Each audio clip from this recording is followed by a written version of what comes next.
Praise the lord. దేవుని పేరట మీ అందరికీ నా ప్రేమపూర్వక వందనాలు. టీసీజీసీ స్త్రీల సహవాసానికి మరి ఒకసారి మా ప్రేమపూర్వక ఆహ్వానము. మీ ఎదుట ఈ రీతిగా నిలబడి దేవుని వాక్యాన్ని పంచుకోవడానికి దేవుడిచ్చిన ఈ యొక్క భాగ్యాన్ని బట్టి, తరుణాన్ని బట్టి ఆయనకి కృతజ్ఞతాస్తుతులు చెల్లించుకుంటున్నాను.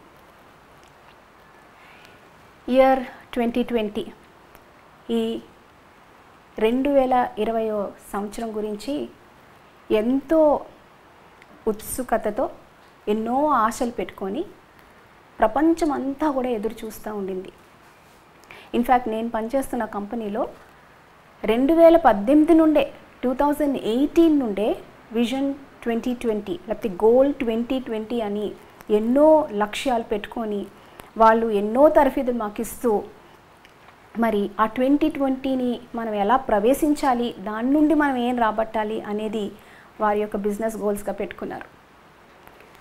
ఎన్నో కంపెనీలు, ఎన్నో బిజినెస్లు మరి ఈ 2020లో వేగంగా ఇంకా మనము బిజినెస్ ఎక్స్పాండ్ చేసుకోవాలి, మన యొక్క ధన సంపద ఎక్స్పాండ్ చేసుకోవాలి, టెక్నాలజీ, నాలెడ్జ్ అన్ని విధాలా కూడా ఇంకా స్కై ఇస్ ద లిమిట్, మనకు అసలు అవధులు లేవు అన్నట్టుగా మానవుడు వేగంగా వెళ్ళిపోతున్న టైంలో ఒక చిన్న బ్రేక్ వేశాడు దేవుడు. దేవుని యొక్క విజన్ డిఫరెంట్గా ఉంది, వెరీ డిఫరెంట్ దాన్ మానవుని విజన్.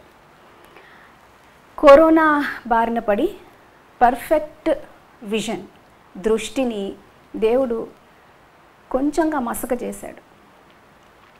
ఎటూ తోచని పరిస్థితుల్లో మానవుడు పడిపోయాడు. ప్రపంచం అంతా కూడా ఆ ఒక చిన్న వైరస్ని ఇప్పటి వరకు కూడా దానికి మరి చికిత్స కనుక్కోలేని పరిస్థితి, ఆ వైరస్ని కంట్రోల్ చేయలేని పరిస్థితి, బిజినెస్ని నాశనం చేసింది, ఎన్నో మరి ప్రాణాలు దాని పొట్టన పెట్టుకుంది కరోనా. చాలా ఉద్యోగాలు కోల్పోతూ ఉన్నారు జనాలు. అంటే ఒక్క మాటలో చెప్పాలంటే తలకిందులు అయిపోయింది, ప్రపంచం అంతా తలకిందులు అయిపోయింది, మసక కమ్మిన పరిస్థితులు. మరి ఒకవేళ ఎటు తోచని పరిస్థితుల్లో మనం ఉంటుంటే కనుక, లేకపోతే మన త్రోవలన్నీ కూడా మనకి కనబడకుండా మసకబారిన పరిస్థితుల్లో ఉంటే కనుక దేవుని వాక్యం ఈరోజు మనతో మాట్లాడనై ఉంది. రండి దేవుని యొక్క సహాయాన్ని వేడుకుందాం. పరిశుద్ధమైన ప్రభా, ప్రేమ కలిగిన తండ్రి, మీ యొక్క వాక్యము ప్రభా నా తండ్రి మాకు విశదపరిచి మాకు బోధించండి. తద్వారా ప్రభా నా తండ్రి మా జీవితంలో మేము ఎదుర్కొంటున్న పరిస్థితులు మీపై ఆనుకొని ప్రభా నా తండ్రి వాటిని ఎదుర్కొనే శక్తిని, జయించే శక్తిని మాకు దయచేయమని ప్రభా నా తండ్రి మా దృష్టిని మరి ఒకసారి మీ కోణంలో నుంచి ప్రభా మరి మేము దాన్ని సరిచేసుకునేలాగున సహాయం దయచేయమని, పరిశుద్ధాత్మ దేవుడా మీరే నాతోనూ మాతోనూ మాట్లాడమని, మీరు కుమారుని మహిమపరిచి మీరు మహిమపరచబడమని, నన్ను మీ సిలువు చాటును మరుగుపరచుకొనమని నా ప్రభు నా రక్షకుడైన యేసు నామం అడిగి వేడుకొంచున్నాను తండ్రి, ఆమెన్. ఈరోజు మనము చూసుకునే పోయే వాక్య భాగము సామెతలు 3వ అధ్యాయము 5-6 వచనాలు చదువుకుంటామండి. సామెతలు 3వ అధ్యాయము 5-6 వచనాలు. నీ స్వబుద్ధిని ఆధారము చేసుకొనక నీ పూర్ణ హృదయముతో యెహోవా యందు నమ్మకముంచుము. నీ ప్రవర్తన అంతటి యందు ఆయన అధికారమునకు ఒప్పుకొనుము. అప్పుడు ఆయన నీ త్రోవలను సరళము చేయును. మరొకసారి చదువుకుందాం. నీ స్వబుద్ధిని ఆధారము చేసుకొనక నీ పూర్ణ హృదయముతో యెహోవా యందు నమ్మకముంచుము. నీ ప్రవర్తన అంతటి యందు ఆయన అధికారమునకు ఒప్పుకొనుము. అప్పుడు ఆయన నీ త్రోవలను సరళము చేయును. ఇక్కడ 3 విషయాలు మనం ప్రప్రథంగా గమనించవచ్చు. ఒకటి, పూర్ణ హృదయంతో యెహోవా యందు నమ్మకముంచుము. నీ ప్రవర్తన అంతటి యందు ఆయన అధికారమునకు ఒప్పుకొనుము అని చెప్తున్నాడు సొలొమోన్. ఏంటంట? దేవుని యందు నమ్మకం ఉంచు, ఆయన యొక్క అధికారానికి ఒప్పుకో, సరెండర్ టు హిమ్, ఆయనకి సరెండర్ అయిపో అని చెప్తున్నాడు. రెండవదిగా నీ స్వబుద్ధిని ఆధారము చేసుకొనవద్దు అని ఒక హెచ్చరిక ఇస్తున్నాడు.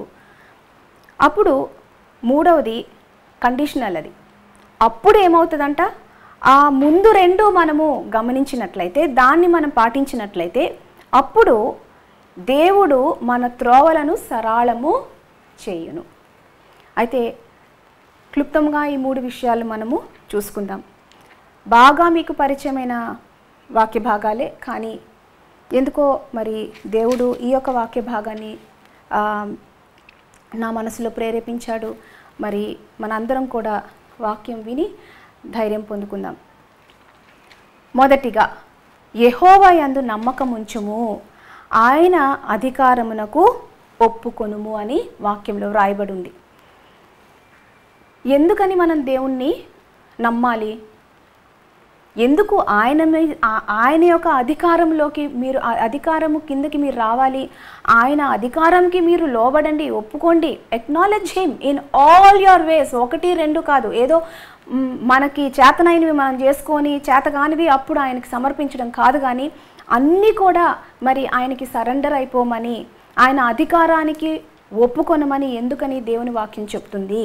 ఈ దేవుడిలో ఏముంది అంటే, నంబర్ 1, దేవుడు సార్వభౌముడు. God is sovereign. ఆయన సార్వభౌముడు. ఆయనకే అన్నీ తెలుసు కాబట్టి, ఆయన యొక్క కంట్రోల్లోనే అంత సమస్తము ఉంది కాబట్టి, ఆయన యందు నమ్మకం ఉంచడము మనకు శ్రేయస్కరం. యెషయా 45, 4 నుండి 7 వచనాల్లో ఈ రీతిగా వ్రాయబడి ఉంది. యెషయా గ్రంథము 45, 4 నుండి 7 వచనాలు చదువుకుంటాము. నా సేవకుడైన యాకోబు నిమిత్తము, నేను ఏర్పరచుకొనిన ఇశ్రాయేలు నిమిత్తము నేను నీకు పేరు పెట్టి నిన్ను పిలిచితిని. నీవు నన్ను ఎరుగకుండనప్పటికీ నీకు బిరుదులిచ్చితిని. నేను యెహోవాను, మరి ఏ దేవుడును లేడు, నేను తప్ప ఏ దేవుడును లేడు.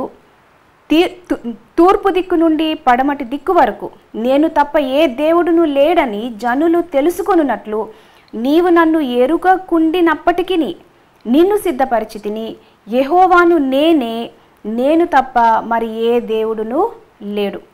నేను వెలుగును సృజించువాడను, అంధకారమును కలుగజేయువాడను, సమాధానకర్తను కీడును కలుగజేయువాడను నేనే. యెహోవా అను నేనే వీటన్నిటినీ కలుగజేయువాడను. ఇక్కడ ప్రభువు మరి బైబిల్ అంతా కూడా యాక్చువల్గా దేవుని యొక్క సార్వభౌమత్వాన్ని వివరిస్తుంది. నేను కొన్ని వచనాలు మచ్చుకు మనం జ్ఞాపకం చేసుకోవడానికి మటుకు చదివాను. ఏమంటున్నాడంటే, నేనే దేవుడిని, నేను తప్ప ఇంకెవరూ దేవుడు కాదు. ఇన్ఫ్యాక్ట్ మీరు నన్ను ఎరుగక ముందే నేను మిమ్మల్ని సృజించిన వాడను. I'm your creator. సృష్టికర్తకి సృష్టి గురించి తెలుస్తుందా, లేకపోతే సృష్టికి ముందు సృష్టికర్త గురించి తెలుస్తుందా? ఆఫ్ కోర్స్ సృష్టికర్తే ముందు ఉన్నాడు కాబట్టి, సృష్టికర్తను బట్టి సృష్టి వచ్చింది కాబట్టి ఆ సృష్టికర్త సృష్టిని బాగా ఎరుగును అంటున్నాడు. మీరు ఇంకా నన్ను ఎరుగక మునుపే నేను మిమ్మల్ని సృజించాను, మిమ్మల్ని ఎరిగి ఉన్నాను, నేను మీ దేవుడిని. వెలుగు కావాలన్నా అంధకారం కావాలన్నా అంత నా కంట్రోల్లో ఉంది. మీకు సమాధానం కావాలన్నా లేకపోతే అసమాధానానికి కీడునికి కూడా నేనే కర్తని. I allow it. సమస్తము కూడా నేను కలుగ చేస్తేనే కలుగుతుంది కాబట్టి నేను దేవుడినని మీరు తెలుసుకోనండి అని దేవుని వాక్యం మనకి జ్ఞాపకం చేస్తుంది.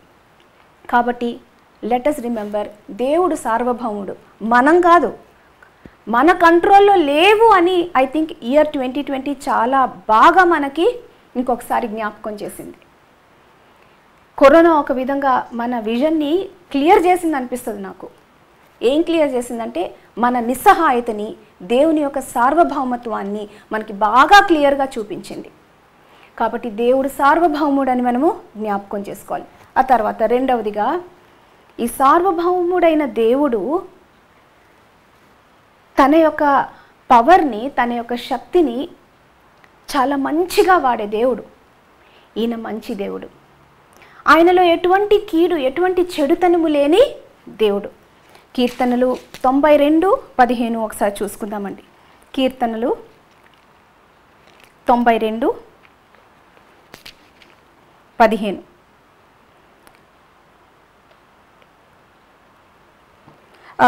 14లో ఉందండి, 14 చివరు.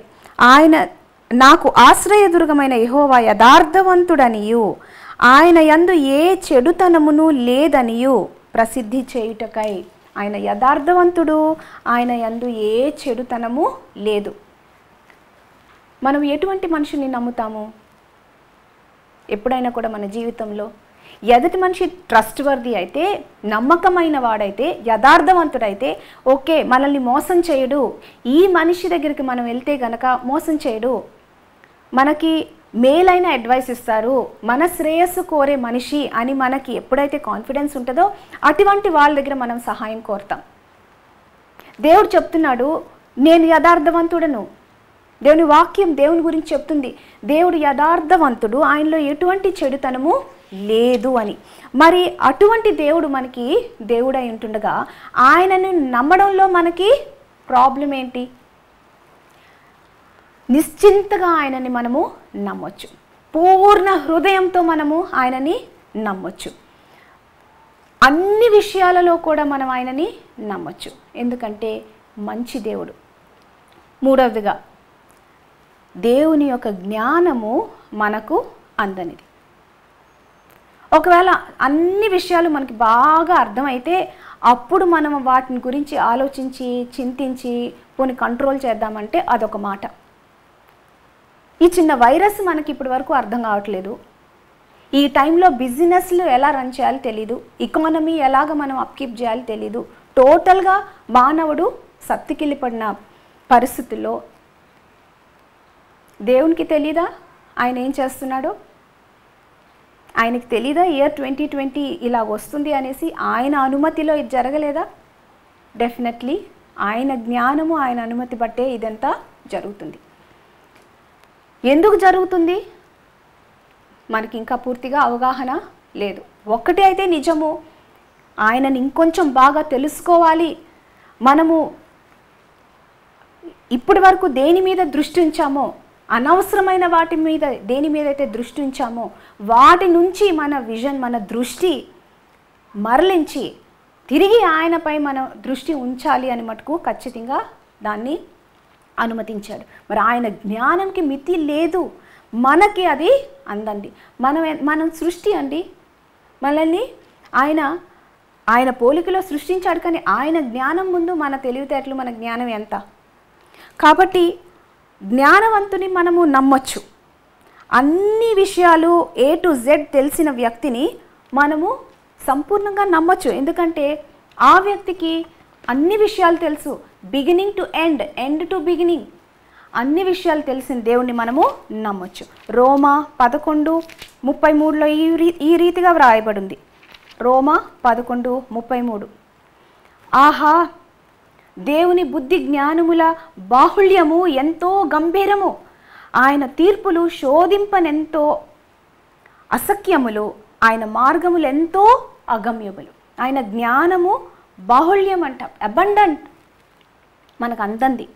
ఆయన త్రోవలు, ఆయన మార్గములు అగమ్యములు, మనకు అర్థం కానివి. మన చిన్ని బ్రెయిన్తో, మన చిన్న జ్ఞానంతో ఆయన యొక్క క్రియలు, ఆయన యొక్క ఆలోచనలు మనం అర్థం చేసుకోవడానికి ఎంత సరిపోతాము? కాబట్టి ఒకవేళ మీ యొక్క పరిస్థితులు అర్థం కానివిగా, ఎస్పెషల్లీ ఈ టైంలో ఎంతో దిగజారిన పరిస్థితుల్లో, లేకపోతే మీరు అనుకోని అన్సర్టన్ పరిస్థితుల్లో ఉంటే గనక దేవుని యందు నమ్మకం ఉంచండి. ఆయన జ్ఞానానికి ఆ యొక్క పరిస్థితుల్ని అప్పగించండి. ఆయన అధికారానికి ఇప్పటికైనా లోబడండి. ఇప్పటి వరకు ఒకవేళ మీరు దేవుని మీద నమ్మకం ఉంచకపోతే ఇప్పటికైనా సమయం మించిపోలేదు. ఈ దేవుని తెలుసుకోండి, ఎటువంటి దేవుడో, ఆయన జ్ఞానం ఎటువంటిదో, ఆయన పవర్ ఎటువంటిదో, ఆయన యొక్క మంచితనం ఎటువంటిదో తెలుసుకుంటే ఆ జ్ఞానాన్ని బట్టి మనం ఆయన పైన సంపూర్ణంగా నమ్మకం ఉంచగలుగుతాం. ఆ తర్వాత దేవుడు అంటున్నాడు కదా, యెషయా గ్రంథము 55:8-9 యెషయా 55:8-9 ఆయన అంటున్నాడు, నా తలంపులు మీ తలంపులు వంటివి కావు, మీ త్రోవలు నా త్రోవల వంటివి కావు. ఇదే యెహోవా వాక్కు. ఆకాశములు భూమికి పైన ఎంతో ఎత్తుగా ఉన్నవో మీ మార్గముల కంటే నా మార్గములు, మీ తలంపుల కంటే నా తలంపులు అంత ఎత్తుగా ఉన్నవి. ఏమంటున్నాడు? నా మార్గములు నా తలంపులు దే ఆర్ వెరీ హై, మీకు అందవవి. ఆకాశములు ఎంత ఎత్తుగా ఉన్నాయో అంత ఎత్తైనవి. మీరు మాస్టర్ ప్లాన్ వేశారండి, 2020కి వేశారు, ఇంకా వేసుకుంటున్నారేమో నాకు తెలీదు. ఆయన అంటున్నాడు, మీరు ఎంత మాస్టర్ ప్లాన్ వేసినా సరే that is nothing before my plan and my thoughts for you అంటున్నాడు. నేను మీ పట్ల కలిగి ఉన్న ఉద్దేశాలు, నేను మీ పట్ల కలిగి ఉన్న తలంపులు అవి చాలా ఉన్నతమైనవి. నా యొక్క ఉద్దేశాలు తలంపులు గ్రహించండి అని మన అందరికీ ఆయన చెప్తున్నాడు. మనమేమనుకుంటున్నామంటే మన ప్లాన్స్ మన తలంపులే చాలా గ్రేట్ అనుకొని ఆయనని మన ప్లాన్స్ని ఆశీర్వదించమని అడుగుతాం ప్రేయర్లో. ప్రభా ఇది ఇది ఇది విజన్ 20, నాకు నేను వేసుకున్న విజన్ 20, దీన్ని ఇప్పుడు ఆమోదించు. అది ఎంత చిన్నవి, చీప్వి దేవుని యొక్క ఉద్దేశాల ముందు. ఎందుకంటే దేవుడు ఇటర్నిటీ వరకు చూడగలుగుతాడు. మన దృష్టి ఎంతసేపు ఇహలోక పరంగా ఉంటుంది. ఆయన మన పట్ల కలిగి ఉన్న ఉద్దేశములు ఫర్ ఇటర్నిటీ, అవి నిత్యత్వం వరకు వెళ్ళేవవి. మరి అటువంటి ఉద్దేశాలు ఆయన మన పట్ల కలిగి ఉంటే మనం ఎంత చీప్ విజన్ కలిగి ఉండి, ఈ యొక్క తుచ్చమైన వాటి కోసం మనము విజన్ కలిగి ఉండి అది మిస్ అయిపోతున్నాము. అందుకని ప్రభు అంటున్నాడు, ఒకసారి ఆలోచించండారా, నేను మీ కొరకైన కలిగి ఉన్న ఉద్దేశాలు తలంపులు బహు ఉన్నతమైనవి అని మరి ఒకసారి జ్ఞాపకం చేస్తున్నాడు. కాబట్టి ఇటువంటి దేవుడిని మనము నిశ్చింతగా నమ్ముకొనగలము. He's trust worthy. ఆయన నమ్మదగిన దేవుడు. ఆయన మనల్ని, మన యొక్క నమ్మకాన్ని బిట్రే చేయడు, మోసం చేయడు. ఎందుకంటే ఆయనలో చెడుతనం లేదు, మోసగాడు కాదు ఈ దేవుడు. చెప్పింది చేస్తాడు. కాబట్టి నమ్మదగిన దేవుడు. మరి బైబిల్లో ఒక క్యారెక్టర్ని చూసుకుంటే రూతు యెహోవా యందు ఎలా నమ్మకం ఉంచింది, ఆయన అధికారానికి ఎలా ఒప్పుకుంది అనేది మనం ఒక్కసారి జ్ఞాపకం చేసుకుంటే, రూత్ మరి మోయాబీయురాలు. అంటే మోయాబీయులు ఇశ్రాయేలీలకి హేయులు. ఎందుకంటే వారు చేసిన క్రియలు బట్టి యెహోవా దేవుడికి కూడా హేయులయ్యారు. అటువంటి దేశం నుంచి వచ్చిన స్త్రీ ఈ రూతు. అయితే ఇశ్రాయేలీల్ని పెళ్లాడింది. తన అత్తగారి బట్టి, నయోమి బట్టి తను ఈ యెహోవా దేవుడి గురించి వినిందండి. ఎన్నో ఆశ్చర్య కార్యాలు ఈ దేవుని గురించి ఆమె వినింది. వినుట బట్టి ఆమెకి విశ్వాసం కలిగింది. అయితే తన జీవితంలో అనుకోని పరిస్థితులన్నీ వచ్చేసాయి ఆమెకి. తన మామగారు చనిపోయాడు, తర్వాత తన భర్త చనిపోయాడు, ఆ తర్వాత తనకున్న బావగారు అంటే ఇంట్లో ఇంక మగదిక్కు లేకుండా పోయారు. అత్తగారు చూస్తే వృద్ధురాలైన మరి విధవరాలు. ఎటువంటి ఆధారము లేని పరిస్థితికి వాళ్ళు దిగజారిపోయారు. వాళ్ళు అనుకోలేదు, నయోమి కూడా అనుకోలేదు, రూత్ కూడా అనుకోలేదు జీవితం ఇలా టాప్సీ టర్వీ అవుతుందని, లేకపోతే ఇటువంటి గడ్డు పరిస్థితికి వచ్చేస్తుంది జీవితం అని ఇద్దరు కూడా అనుకోలేదు. కాబట్టి ఇంకా అత్తగారు ఒకటి నిర్ణయించుకుంది, సరే ఇక్కడ ఇంకంతా కోల్పోయాను నేను, ఇంకా నాకు ఇంకేం మిగిలింది, కనీసం నేను బెత్లెహేమ్కి వెళ్తే అక్కడ మరి అది దేవుని ల్యాండ్, దేవుని యొక్క నా దేవుని నా ప్రజల భూమి కాబట్టి, దేశం కాబట్టి ఇంకా నేను అక్కడికి వెళ్ళిపోవడం బెటర్ అని నయోమి అనుకొని రూతుతో చెప్పింది, అమ్మ Ruth I have no future, no hope. నీకు నేను ఇవ్వడానికి ఒక భవిష్యత్తు లేదు, ఒక హోప్ కూడా లేదు.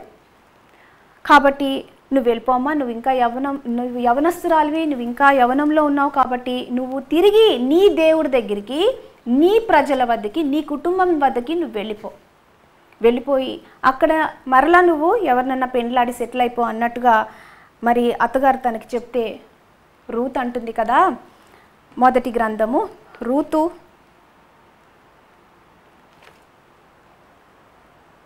1వ అధ్యాయము 16-17 వచనాలు చదువుకుందామండి. రూతు 1వ అధ్యాయము 16-17 వచనాలు. అందుకు రూతు, నా వెంబడి రావద్దని నన్ను విడిచిపెట్టుమనియు నన్ను బ్రతిమాలు కొనవద్దు. నీవు వెళ్ళి చోటికే నేను వచ్చేదను, నీవు నివసించు చోటనే నేను నివసించదను. నీ జనమే నా జనము, నీ దేవుడే నా దేవుడు. నీవు మృతి పొందు చోటను నేను మృతి పొందెదను, అక్కడనే పాతి పెట్టబడెదను.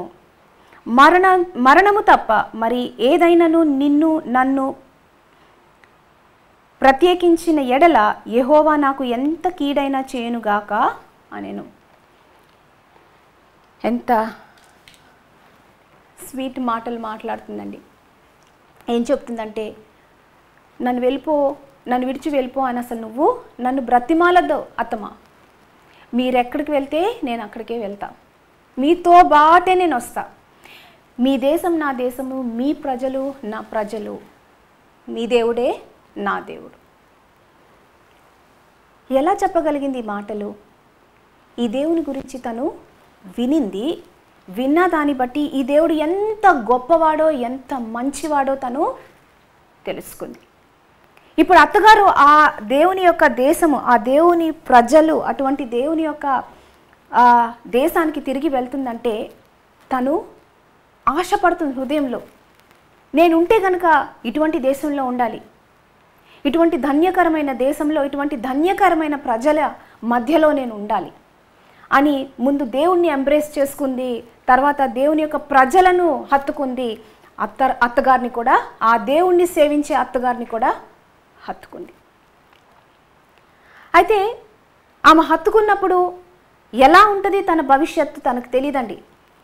బెత్లెహేంకి వెళ్తాను, అది దేవుడు ఏర్పరిచిన ధన్యకరమైన దేశము, దేవుడు ఏర్పరచుకున్న ధన్యకరమైన ప్రజలు అంత మటుకే తనకు తెలుసు. కానీ తన భవిష్యత్తు ఎలా ఉంటుందో తనకి తెలియదు. ఆ మొమెంట్లో తన తీసుకోవాల్సిన ఆ యొక్క రైట్ స్టెప్ ఏంటంటే యెహోవా యందు నమ్మకము ఉంచడం, ఆయన అధికారానికి ఒప్పుకోవడం. అంతకుమించి తనకేం తెలీదు. ఆ తర్వాత అక్కడ వెళ్ళిన తర్వాత కూడా ఏం చేసిందంటే నమ్మకంగా పరిగేరుకుంటా ఉంది ఆ యొక్క పొలాల్లో. తనకి తెలీదు ఎవరి పొలంకి వెళ్తుందో, లేకపోతే బోయజ్ ఎవరో తనకు అస్సలు తెలీదు. వృద్ధురాలైన అత్తగారు ఉంది, అత్తగారిని పోషించాలి, తన కడుపు నింపుకోవాలి. పేదరాలు, పొలం లేదు, ఆస్తి లేదు, ఏమీ లేదు. కాబట్టి తనకు చేతనైంది ఒకటే, నమ్మకంగా ఒదిగి. మరి ఎందుకంటే బెత్లెహేంకి వెళ్ళినప్పుడు వాళ్ళేదో తనని చాలా వెల్కమ్ చేసేస్తారని కాదు కదా, ఇంకా మోయాబీయురాలివ. మరి మోయాబీయులు ఇశ్రాయేలీలకి హేల్, అది కూడా తనకు తెలుసు. మోయాబీయులు నాట్ యాక్సెప్టబుల్, ఇశ్రాయేలీలకి అసహ్యం అని తనకి తెలుసుండి కూడా ఆ యొక్క దేశానికి వెళ్ళిందండి. వెళ్ళి పొగరుగా బిహేవ్ చేయలేదు. అక్కడికి వెళ్ళి ఒదిగి తనకి చేతనైనంత ఆ యొక్క సేవ అత్తగారికి చేస్తూ ఉండింది. మీరెవరు మమ్మల్ని ద్వేషించడానికి? మీరు ద్వేషిస్తే మేము కూడా ద్వేషించలేమనుకుంటున్నారా అని అక్కడ ఇశ్రాయేలీల ముందు పొగరు చూపించలేదు. నమ్మకంగా ఒదిగి మరి తగ్గించుకొని తాను వాళ్ళ అత్తగారికి సాయం చేస్తున్న ఆ యొక్క సమయంలో దేవుడు తనని ఆదుకున్నాడు. దేవుడు ఇవన్నీ కూడా గమనిస్తూ వచ్చాడు. ఆ తర్వాత జరిగింది ఏంటో మీకు బాగా తెలుసు. బోయజు తనని తన భార్యగా చేసుకున్నాడు. దావీదు రాజునకు ఆమె మరి గ్రేట్ గ్రాండ్ మదర్ ముత్తమ్మమ్మ అయింది, దావీదు రాజునకు ముత్తమ్మమ్మ అయింది. అంతేకాదు మరి కొన్ని జనరేషన్స్ తర్వాత యేసుక్రీస్తు వంశావళికి ఆమె కారకురాలైంది. ఒక మోయాబీయురాలు, ఒక అనామకురాలు, పేదరాలు, విధవరాలు, ఎటు తోచని దిక్కులేని ఈ యొక్క స్త్రీని దేవుడు అంతగా మరి హెచ్చించాడు. ఇన్ఫ్యాక్ట్ ఆమె ఇప్పుడు బైబిల్లో మనకి వ్రాసింది కాబట్టి మనం ఇప్పుడు చూడగలుగుతున్నాం. ఇన్ని తరాల తర్వాత రూతు నుండి యేసు ప్రభు వారి వంశం వచ్చింది అనేసి మనం ఇప్పుడు చూడగలుగుతున్నాం. గ్రంథాల్లో లిఖింపబడి ఉంది కాబట్టి తనకు తెలియదు ఆ విషయం. ఎన్నో తరాల తర్వాత యేసు ప్రభు తన యొక్క మరి వంశం నుండి వస్తాడు అని తనకి ఆ టైంలో తెలీదు. తనకి తెలిసిందల్లా ఒకటే, ఈ దేవుడు నమ్మదగిన దేవుడు, ఈ దేవుణ్ణి నమ్ముకొనుట నాకు శ్రేయము. ఆ చిన్న విషయంలో తను ఆయన అధికారానికి ఒప్పుకొని ఎంతో తగ్గించుకొని నమ్మకంగా తనకి చేతనైన పని తను చేసుకుంది. పరిగేరుకోవడం చేతనైంది, తనకి ఏరుకుంది. చాలు, ఒక పూట తను కడుపు నింపుకోవడానికి, తన అత్తగారు కడుపు నింపుకోవడానికి చాలు. అంతకి మించి తన అత్యాశలకి వెళ్ళలేదు. ఏదో పెద్ద పెద్ద విషయాలు ఆమె కోరుకోలేదు. కానీ దేవుడు ఆమెని దీవించి ఆశీర్వదించాడు. కాబట్టి యెహోవా యందు నమ్మకం ఉంచువారు ఆయన యొక్క అధికారానికి ఒప్పుకొని వారి యొక్క జీవితం ఈ రీతిగా ఉంటుందండి. నెక్స్ట్ స్టెప్, మీకు చేతనైంది చక్కగా చేసుకోనండి. ఇప్పుడు చాలామంది ఉద్యోగాలు కోల్పోయి ఉన్నారు. చాలామంది ఇండియాలో ఉన్నారు. ప్రేయర్ చేస్తున్నాం మనం, వాళ్ళు తిరిగి సింగపూర్కి రావాలి, పర్మిట్ రావాలి వాళ్ళకి అని. ఇక్కడేమో గవర్నమెంట్ ఇంకా ఓపెన్ చేయట్లేదు పర్మిట్స్. ఏం చేయాలి మనం? రూతు పరిస్థితి లాంటిదే. ఎవరిని అడుక్కుంటే ఎవరిస్తారు? ఎందుకంటే అందరూ ఇప్పుడు కష్ట పరిస్థితుల్లోనే ఉన్నారు. మీ చేతికి అలవాటైన పని, లేకపోతే మీ చేతులారా చేసుకోగలిగిన పని మీరు చేసుకోవడమే. తగ్గించుకొని ఒదిగి దేవుడు ఏ పని మనకిస్తే ఆ పని చేసుకొని మనము బ్రతకడం మనకి యోగ్యమైనది. దీనిలో మనం ఫీల్ అవ్వాల్సిన అవసరం ఏమీ లేదు. Dignity of labour. దేవుడిచ్చాడు ఈ చేతి పనిని, చేసుకొని బ్రతుకుదాం. కాబట్టి రూతు వలె మనము ఆయనపై ఆధారపడి ఆయన అధికారానికి కిందుకుందాం. సరే, రెండో పాయింట్ ఏం చెప్తున్నాడంటే సామెతలు 3:5 నుండి 6 వచనాలలో నీ స్వబుద్ధిని ఆధారం చేసుకొనవద్దు అంటున్నాడు. అదేంటండి? బుద్ధి జ్ఞానములు దేవుడు కాదా మనకిచ్చింది? ఆయన ఇస్తేనే కదా మనకి బుద్ధి అనేది, జ్ఞానం అనేది మనకి లభించింది. జ్ఞానం మనకిచ్చి నీ బుద్ధిని ఆధారం చేసుకోవద్దు అని దేవుడు ఎందుకంటున్నాడు అంటే, ఇప్పుడు మనం బుద్ధిని పక్కన పెట్టి బుద్ధి లేని వాళ్ళుగా ఉండాలా? ఆ దేవుడే చూసుకుంటాడమ్మా, మీరు ప్రేయర్ చేయండి అమ్మా. లేకపోతే మన బుద్ధి ఉపయోగించకూడదు కాబట్టి అడుక్కొని తినాలా?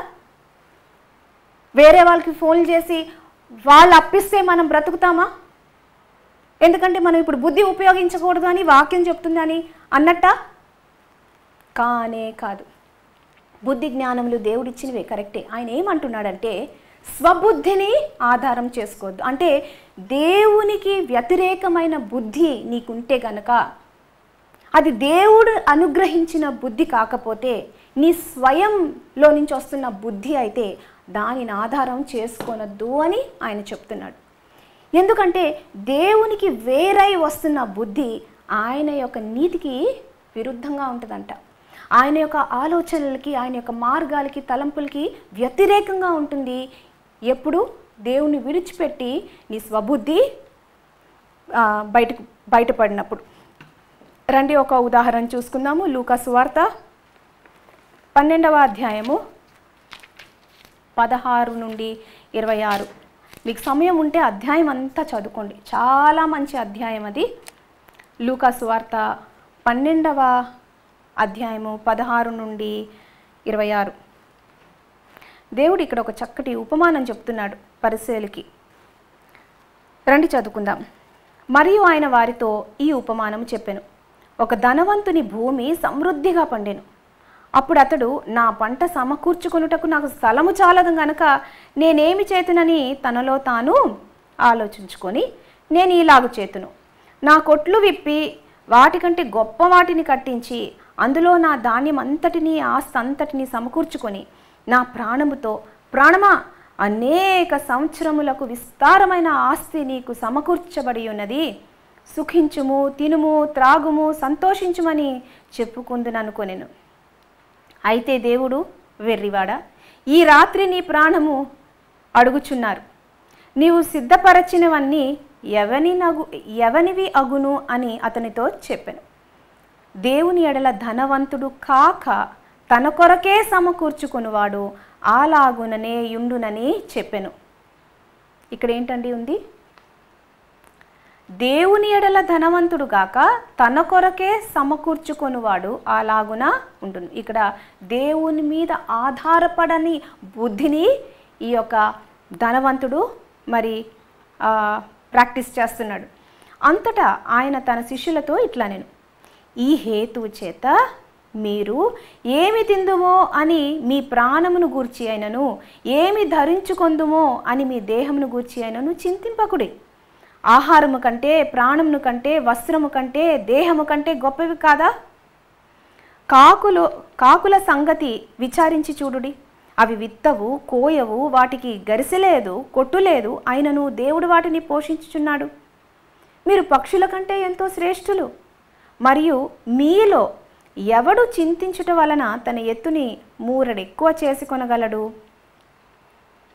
26 అండర్లైన్ చేసుకోండి. 26 కాబట్టి అన్నిటికంటే తక్కువైనవి మీ చేత కాకపోతే తక్కిన వాటిని గూర్చి మీరు చింతింపనేలా. ఏమంటున్నాడు? అన్నిటికంటే తక్కువైంది జస్ట్ నీ హైట్ పెంచుకోరా. అయ్యో నేను పొట్టోడిని, నీ హైట్ పెంచుకో కొంచెం, నీ చేతనవుతుందా? అంతవరకు ఎద్దుకండి. ఊపిరి నీ వలన పుట్టిందా? ఒక్క మారు దేవుడు కానీ శాసించి నీ ఊపిరి ఆపేస్తే ఫినిష్, గాన్. ఒక్క సెకండ్ పట్టదు దేవుడికి. నీ ఊపిరి నీ కంట్రోల్లో లేదు, మన జన్మ మన కంట్రోల్లో లేదు, మన పోకడం మన కంట్రోల్లో లేదు, ఏది మన కంట్రోల్లో లేదు. కానీ ఎట్లాగా వరి అయిపోతామంటే ఏదో అంత మన చుట్టూ భూమి మన చుట్టూ తిరుగుతున్నట్టు వరి అయిపోతూ ఉంటాం. ఇంకా ఇది లేదు, ఇంకా అది లేదు, అది సెటిల్మెంట్ లేదు, పిఆర్ లేదు, అది లేదు, ఇల్లు లేదు. దేనికోసం చింతిస్తున్నాం మనం అని కింద ఇంకా మీరు టైం ఉన్నప్పుడు చదువుకోండి. ఆయన అంటున్నాడు, దేవుని లేని బిడ్డలు ఈ రకంగా ఆలోచిస్తారు, అన్యులు ఈ రకంగా ఆలోచిస్తారు. మీరు దేవుని బిడ్డలే, నా మీద మీకు నమ్మకం లేదు? ఎటువంటి విలువ లేని ఆ పక్షులు, వాటిని పోషించే దేవుణ్ణి నేను, మీరు వాటికంటే శ్రేష్ఠులు కారా? ట్రస్ట్ మీ అంటున్నాడు ఆయన. అయితే స్వబుద్ధిని ఆధారం చేసుకున్నప్పుడు ఇలా ఉంటుంది పరిస్థితి. ప్రాణమే నీ కంట్రోల్లో లేదు అనేది మర్చిపోయి ఏవేవో విజన్ 2020 ప్లాన్ మీద ప్లాన్. ప్లానింగ్ తప్పని నేను అనట్లేదండి. దేవుడు మనకి బుద్ధి జ్ఞానాలు ఇచ్చాడు, ప్లానింగ్ ఖచ్చితంగా ఉండాలి. కానీ దేవుని ఆధారం చేసుకుంటూ ఆ ప్లానింగ్ చేసుకుంటే అది వేరేగా ఉంటుంది. బాబేలు గోపురం కూడా వాళ్ళు ముందుకు వెళ్ళిపోయారు కట్టడానికి. దేవుడు తిరస్కరించాడు దాన్ని. ఎందుకంటే దేవుని ప్లేస్ తీసుకోవాలనుకున్నారు వాళ్ళు. వారి యొక్క పేరు ప్రఖ్యాతి కోసం వారు ఆరంభించారు. దేవుడికి అది అంగీకారము కాదు. కాబట్టి స్వబుద్ధిని ఆధారము చేసుకోనద్దు. ఆ తర్వాత స్వబుద్ధిని ఆధారం చేసుకుంటే ఇంకోటి ఏం జరుగుతుందంటే అక్కడే కదా 21వ వచనంలో ఉంది, దేవుని ఎడల ధనవంతుడు కాక తన కొరకే సమకూర్చుకునేవాడు. స్వబుద్ధి ఏం చేస్తుందంటే తమ కొరకే సమకూర్చుకుంటుంది. ఐ, మీ, మై సెల్ఫ్, నేను, నా పిల్లలు, నా పిల్లలు. ఇది కూడా ఏంటి? ఇటర్నిటీ, అది నిత్యత్వంలో పనికొచ్చేవి కావు.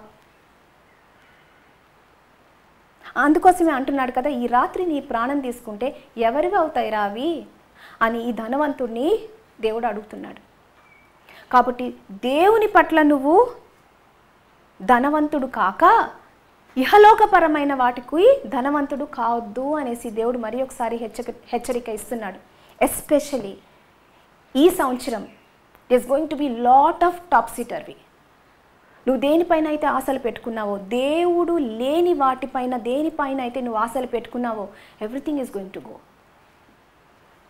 అది మన వశం కాదు. ఇంకా అలాంటప్పుడు ఇంకా ఏం మిగులుతుంది నీ యొక్క జీవితంలో? ఇంకేం మిగిలినట్టు అని దేవుడు ప్రశ్నిస్తున్నాడు. కాబట్టి ప్రియులారా, మిమ్మల్ని భయపెట్టాలని కాదు, కానీ ఒక్కసారి మనల్ని మనం పరీక్షించుకుందాం. జీవితం ఇంతవరకు వచ్చింది, ఏ రకంగా ఉన్నాయి మన యొక్క ఆలోచనలు, మన యొక్క జీవిత విధానం ఏ రకంగా ఉంది, మన నమ్మకం దేనిపైన ఉంది, మన బుద్ధి, దేవుడు మనకిచ్చిన బుద్ధి దేని కొరకు మనం వినియోగిస్తున్నాం, ఎలా వినియోగిస్తున్నాము, మరి దేనిపైన మనము ఆధారపడుతున్నాం అనేది మనము ఒకసారి ఆలోచిద్దాం. మరి స్వబుద్ధిని ఆధారము చేసుకొనకూడదు అనే విషయంలో మరి ఒక ఎగ్జాంపుల్ చూసుకుందాము. మరి ఒక బైబిల్ క్యారెక్టర్ని మనము చూసుకుందామని దేవుడు మన ముందు యోసేపు యొక్క జీవితాన్ని ఉంచాడు. ఆదికాండము 41 మనకి ఈ యొక్క సన్నివేశం కనిపిస్తుంది. యోసేపు మరి చెరసాలలో బందీ చేయబడ్డాడు. పోతీఫర్ యొక్క భార్య యోసేపు మీద వేసిన నెపాలు బట్టి మరి యోసేపు చెరసాల పాలయ్యాడు. చెరసాల పాలైనప్పుడు ఫరో రాజుకి ఒక మరి స్వప్నం వచ్చింది. 2 స్వప్నాలు వచ్చాయి. స్వప్నాలు వచ్చినప్పుడు మరి ఆ స్వప్నాలు చెప్పి దాన్ని ఇంటర్ప్రిట్ చేయడానికి కూడా, మరి చెప్పిన తర్వాత దాన్ని ఇంటర్ప్రిట్ చేయడానికి, దాని యొక్క భావము చెప్పడానికి ఆ రాజుకి తన రాజ్యంలో ఎవ్వరూ కనపడలేదంట. అప్పుడు సరే, ఎవరో చెప్పిన దాన్ని బట్టి, ఆ యొక్క భక్షకారుడు చెప్పిన దాన్ని బట్టి మరి యోసేపుని పిలిపించాడు. యోసేపుని పిలిపించి రాజు ఈ రీతిగా అంటున్నాడు యోసేపుతో. ఆదికాండము 41:15-16 అంటున్నాడు, ఫరో యోసేపుతో, నేనొక కల కంటిని, దాని భావమును తెలుపగలవాడెవ్వరూనూ లేరు. నీవు కలను విన్న ఎడల దాని భావమును తెలుపగలవని నిన్ను గూర్చి వింటినని అతనితో చెప్పినందుకు యోసేపు, అది నా వలన కాదు, దేవుడే ఫరోకు క్షేమకరమైన ఉత్తరమిచ్చునని ఫరోతో చెప్పాను. ఏమంటున్నాడు? ఫరో అంటున్నాడు, నీకు చాలా టాలెంట్ ఉందంట యోసేపు, కళలు ఎవరన్నా చెప్తే దాని భావం ఇట్టే చెప్పేస్తావంట, నువ్వు అంత జ్ఞానం ఉందంట, అంత బుద్ధి జ్ఞానం నీకు ఉందంట, మరి చెప్తావా, నీ గురించి నేను ఇలా విన్నాను అంటే యోసేపు మరి ఈవెన్ ఒక్క క్షణం కూడా ఆలోచించకుండా ఏం చెప్పాడంటే, నేనెవరిని కళల భావం చెప్పడానికి? అటువంటి బుద్ధి జ్ఞానం నాకెక్కడుంది? దేవుడే నీకు చెప్తే ఆ భావం నీకు తెలియపరిచినట్టు. అంటే ఫరో ముందు ఏం చెప్తున్నాడంటే, యోసేపు బుద్ధి జ్ఞానములు దేవుడి నుంచి వచ్చినవి. మరి యోసేపు తన స్వబుద్ధి మీద ఆధారపడినవాడు కాదు. ఆ విషయం బాగా తెలుసు. నాకు దేవుడిచ్చిన ఈ కళల భావము చెప్పే ఈ యొక్క గిఫ్ట్, ఈ యొక్క వరము కూడా ఈ దేవుడి నుంచి కలిగింది. సో కళ వినగానే దేవుని మీద ఆధారపడతాడు. దేవుడా, ఈ కళ నువ్వు రాజుకి ఇచ్చావు, మరి దీని భావం ఏంటి అని దేవుణ్ణి అడిగి పొందుకుంటాడు, తన స్వబుద్ధి మీద ఆధారపడకుండా. కాబట్టి దేవుడు యోసేపుని మరి ఆ రీతిగానే మరి ఆనర్ చేసి తన ఆ భావం చెప్పినప్పుడు చెప్పాడండి. ఆ తర్వాత 33 నుంచి చదువుకుందాం, అదే అధ్యాయం 41:33 నుండి. కాబట్టి ఫరో వివేక జ్ఞానములు గల ఒక మనుష్యుని చూచుకొని, అంటే ఇంకా అడ్వైస్ ఇస్తున్నాడు ఫరోకి ఏం చేయాలి. కళ భావం చెప్పాడు. చెప్పిన తర్వాత సరే, ఇటువంటి కరువు రాబోతుంది కాబట్టి ఫరో రాజు మీరేం చేయాలంటే, కాబట్టి ఫరో వివేక జ్ఞానములు గల ఒక మనుష్యుని చూచుకొని ఐగుప్తు దేశము మీద అతని నియమింపవలెను. ఫరో అట్లు చేసి ఈ దేశము పైన అధిపతులను నియమించి సమృద్ధిగా పంట పండు 7 సంవత్సరములలో ఐగుప్తు దేశమందంతటను 5వ భాగం తీసుకొనవలెను. రాబోవు ఈ మంచి సంవత్సరములలో దొరుకు ఆహారమంతయు సమకూర్చి ఆ ధాన్యము ఫరో చేతికి అప్పగించి ఆయా పట్టణములలో ఆహారమునకై భద్రము చేయవలెను.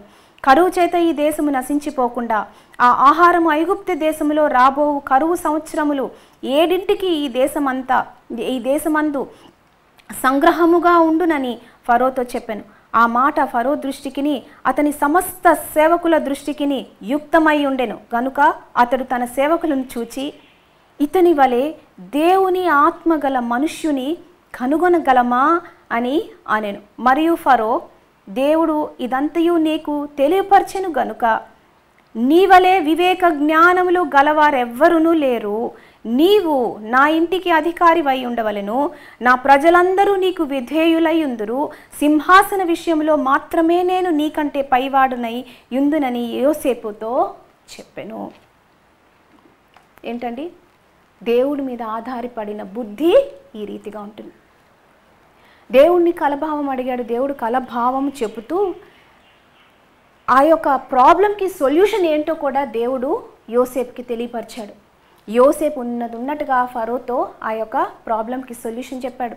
ఫరో రాజా, మీరు ఇలా ఇలా ఇలా ఇలా చేసుకుంటే ఈ సమృద్ధి ఏదైతే మీకు దేవుడు ముందుగానే ఇవ్వబోతున్నాడో దానిని మీరు కరువు దినాల్లో ఈ రీతిగా వాడుకోనండి, సమకూర్చుకోనండి, ఆ టైంలో వాడుకోనండి అని దేవుడు ఆ జ్ఞానాన్ని ఫరోకి ఇచ్చాడు, యోసేపుకి ఇచ్చాడు.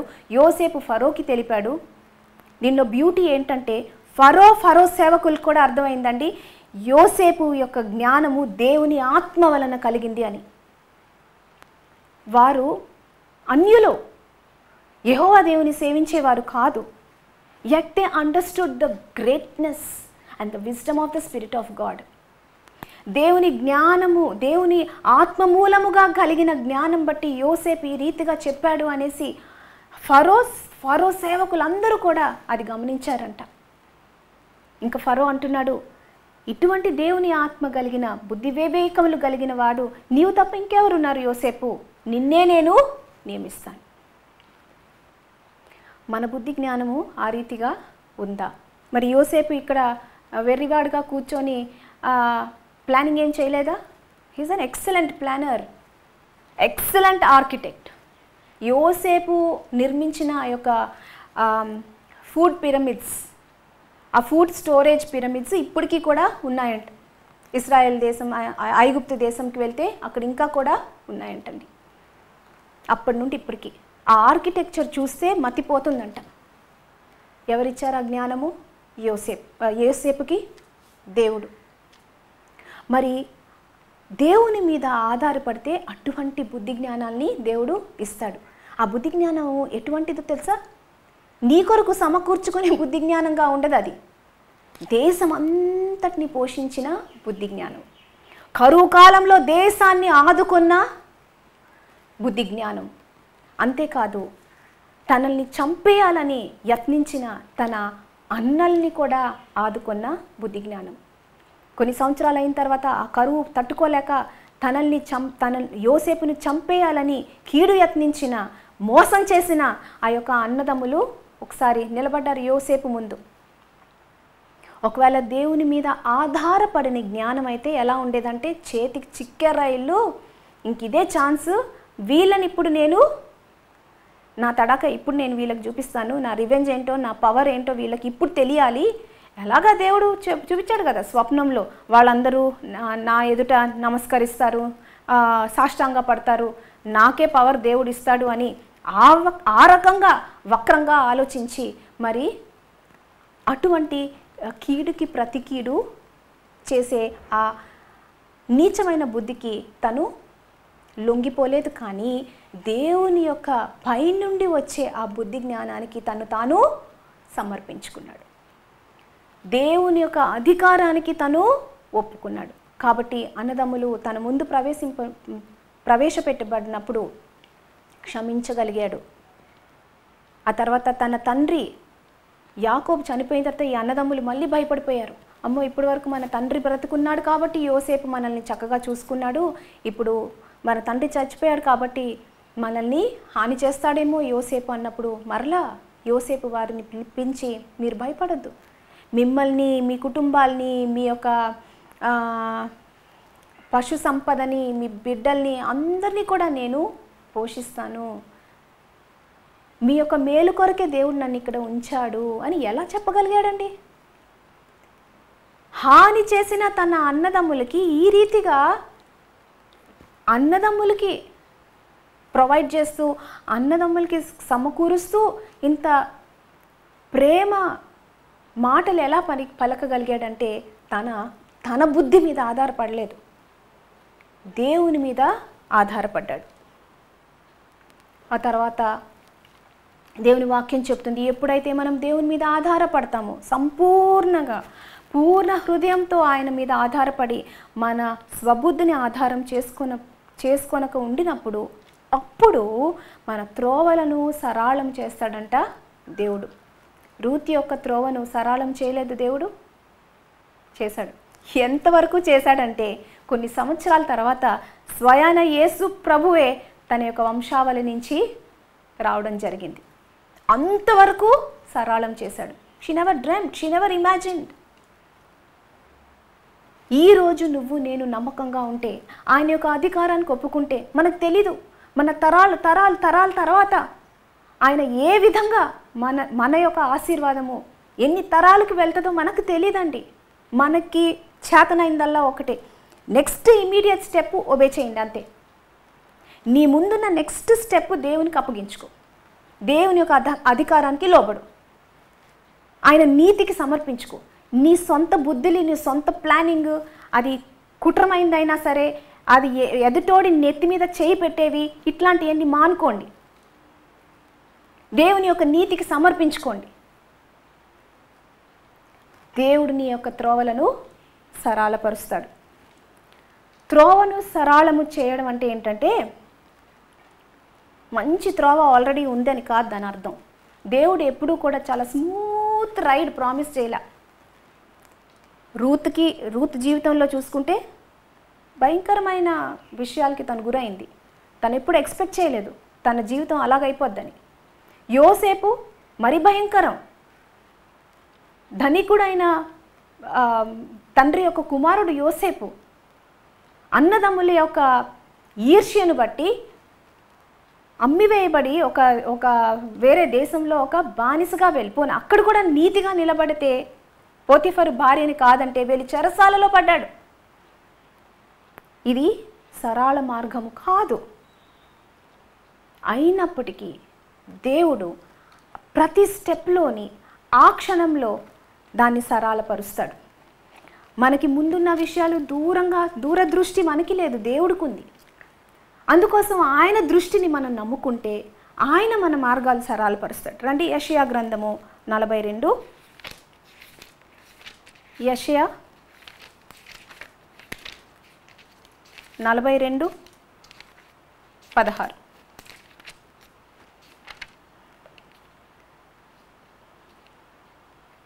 వారు ఎరుగని మార్గమున గ్రుడ్డి వారిని తీసుకొని వచ్చెదను, వారు ఎరుగని త్రోవలలో వారిని నడిపింతును.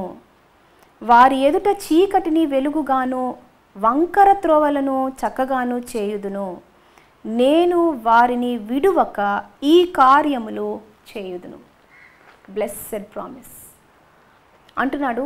మీకు తెలియని మార్గములు కొన్నిసార్లు ఎదురవ్వచ్చు, వంకర త్రోవలు కొన్నిసార్లు ఎదురవ్వచ్చు.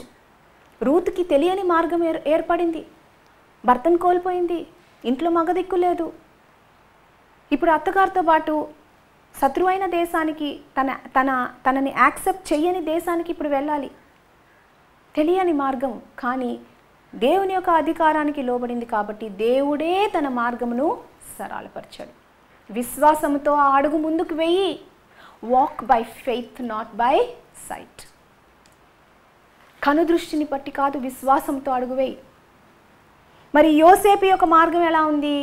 వంకర మార్గం, వంకర త్రోవ. ఎందుకు? వంకర మనుషులు ఆ రీతిగా తన జీవితాన్ని నాశనం చేయాలని అనుకున్నారు. కానీ దేవుడు ఆ కీడులో నుంచి మేలు రప్పించాడు. ఎంతవరకు మేలు రప్పించాడంటే, తనకి కీడు చేయగోరాలని అనుకున్న వాళ్ళకి తిరిగి యోసేపు మేలు చేయగలిగినంతగా, అంత మంచి మనస్సును దేవుడు యోసేపుకు దయచేశాడు. కాబట్టి తెలియని మార్గం కనుక మనం ఎదురు పడితే, వంకర త్రోవ మన ఎదురు పడితే మనం భయపడాల్సిన అవసరం లేదు. నమ్మదగిన మన దేవుడి పైన భారం వేయండి, ఆయన యొక్క అధికారంలోకి వచ్చేయండి.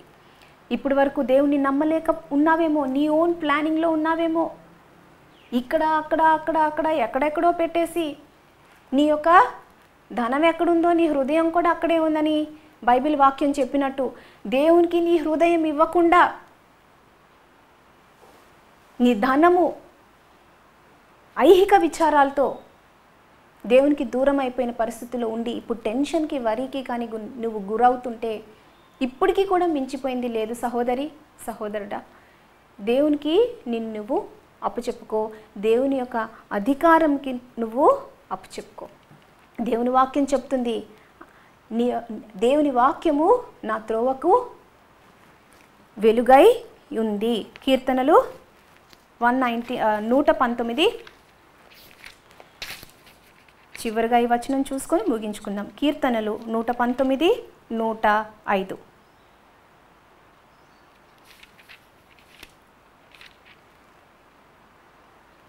నీ వాక్యము నా పాదములకు దీపము, నా త్రోవకు వెలుగై ఉన్నది. చూడండి, ఆ దీపము మనకి 1 అడుగు లేకపోతే 2 అడుగులు కనిపిస్తుంది. చీకటిగా ఉన్నప్పుడు లాంతర్ పట్టుకొని మనం కానీ వెళ్తుంటే ఫుల్గా మనకి లాస్ట్ డెస్టినేషన్ వరకు, మన గమ్యస్థానం వరకు ఆ లైటు కనబడదు. ఇది హెడ్ లైట్ కాదు, ఇది ఫోకస్ ల్యాంప్ కాదు, ఇది లాంతర దీపం. కానీ మనం నెక్స్ట్ వేయవలసిన అడుగు మట్టుకు చూపిస్తుంది, అది చూపిస్తుంది. దేవుని వాక్యం అటువంటిదంట. రూతుకి తెలీదు బోయస్ తనని పెళ్ళాడతాడు, తన లైఫ్ సెటిల్ అవుతుందని రూతుకి తెలీదు. నెక్స్ట్ వేయవలసిన అడుగు తనకు తెలుసు. ఈ దేవుడు నమ్మదగిన వాడు కాబట్టి ఈ దేవుడిని వదులుకొని నేను తిరిగి మోయాబుకు వెళ్ళడము ఫూలిష్నెస్. ఈ దేవుడిని నేను పట్టుకొని ఉంటా.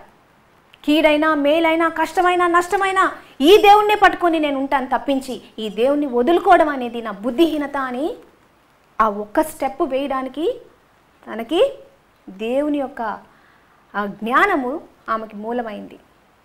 కాబట్టి ఇప్పటి వరకు దేవుని యొక్క వాక్యానికి నీకు సమయం లేకపోతే దయచేసి ఓపెన్ చేయండి, బైబిల్స్ ఓపెన్ చేయండి, చదవండి, అర్థం చేసుకోండి, ఈ దేవుని గురించి తెలుసుకోండి. దాన్ని బట్టి మీ యొక్క స్టెప్ బై స్టెప్ మీ యొక్క జీవితాన్ని ముందుకి కొనసాగించండి. అప్పుడు కరోనాతో మనకేం పని? విజన్ 2020 పర్ఫెక్ట్గా కనిపిస్తుంది. దేవుని వాక్యము దేవుడు మనకి పర్ఫెక్ట్గా కనిపిస్తాడు. ఐ థింక్ ఈ 2020లో యాక్చువల్గా పర్ఫెక్ట్ విజన్ దేవుడు దయచేశాడు మనకి. మనం అనుకుంటున్నాము అంత మసకగా ఉందని. లేదు, లోకము దాని ఐహిక విచారాలు మసకైంది, దేవుడు పర్ఫెక్ట్ అయ్యాడు. ఇంకా అవుతున్నాడు. కాబట్టి దేవుని వాక్యంలో మనము ఈ యొక్క విజన్ 2020ని పొందుకుందామండి. దేవుడు మన జీవితాలను ఈ విధంగా మలచి మన మార్గములన్నీ సరళపరిచి మనకి నెమ్మదిని సంతోషాన్ని దయచేయనుగాక. ప్రార్థన. పరిశుద్ధమైన ప్రభువా, ప్రేమ కలిగిన తండ్రి, మరి ఒకసారి ఎవరెవరైతే మా యొక్క సహోదరులు ప్రభువా నా తండ్రి ఈ యొక్క కరోనా బట్టి లాక్డౌన్ బట్టి అవాంతర పరిస్థితుల్లో ఉన్నారో వారిని జ్ఞాపకం చేసుకొంచున్నాను ప్రభువా. వారు పరిపూర్ణంగా మీపై ఆధారపడుతూ పరిపూర్ణమైన నమ్మకం మీపైన ఉంచి బుద్ధి జ్ఞానము మీపైన నా తండ్రి మీ నుండి పొందుకొని మీపైన ఆధారపడుతూ ప్రభువా తమ జీవితాలను తన యొక్క ఆలోచనలు హృదయాలు సమస్తము మీకు అప్పచెప్పుకొని వారి మార్గములు మీరు సరళపరిచేదానికి మిమ్మల్ని అనుమతించేదానికి వారికి సహాయం చేయమని మీరే మహిమ పొందమని నా ప్రభు నా రక్షకుడైన యేసు నామమున అడిగి వేడుకొంచున్నాను తండ్రి. ఆమేన్. దేవుడు మిమ్మల్ని ఆశీర్వదించును గాక. Praise the lord.